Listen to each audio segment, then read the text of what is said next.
నా పేరు ఏలేడు సుమలత అండి. మాది రాగంపాడు గ్రామం, జంగారెడ్డిగూడెం డివిజన్ అండి. వరి వ్యవసాయం చేసేవాళ్ళం అండి. మాకు 5 ఎకరాల వరి వ్యవసాయం ఉంది.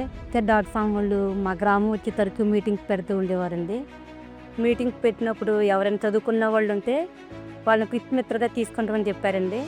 నేను డిగ్రీ వరకు చదువుకున్నాను కాబట్టి నేను ఉంటానని చెప్పానండి. చెప్పినప్పుడు క్లస్టర్ ఆఫీసర్ గారు నన్ను క్విక్ మిత్రగా తీసుకున్నారండి. ఎలా చేయాలి వ్యవసాయం అని అడిగినప్పుడు తడిపొడి విధానం అని చెప్పారండి. నేను వ్యవసాయం చేస్తూ నా పక్క రైతులకు చెప్పడమే కాబట్టి నేను ఉంటానని చెప్పానండి. చెప్పినప్పుడు నాకు NetSerFarm.appలో రైతుల వివరాలను నమోదు చేసుకుని ఓటీపీ తీసుకోవాలని చెప్పారండి.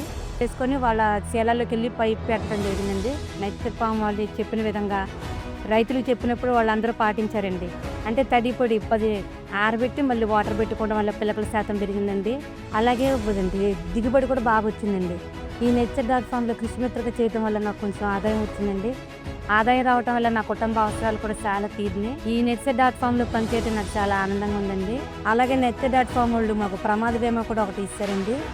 అదేంటంటే మేము ఎక్కువ తరచూ పొలాలలో తిరుగుతూ ఉంటాం కాబట్టి ప్రమాదాలు ఎక్కువ ఉండటం వల్ల మాకేదైనా హాని జరిగితే కుటుంబానికి భరోసాగా ఈ ఇన్సూరెన్స్ ఇవ్వడం జరిగిందండి. ఈ ఇన్సూరెన్స్ చేసినందుకు కూడా మేము చాలా హ్యాపీగా ఫీల్ అవుతున్నామండి. NetSerFarm వాళ్ళకి ధన్యవాదాలు.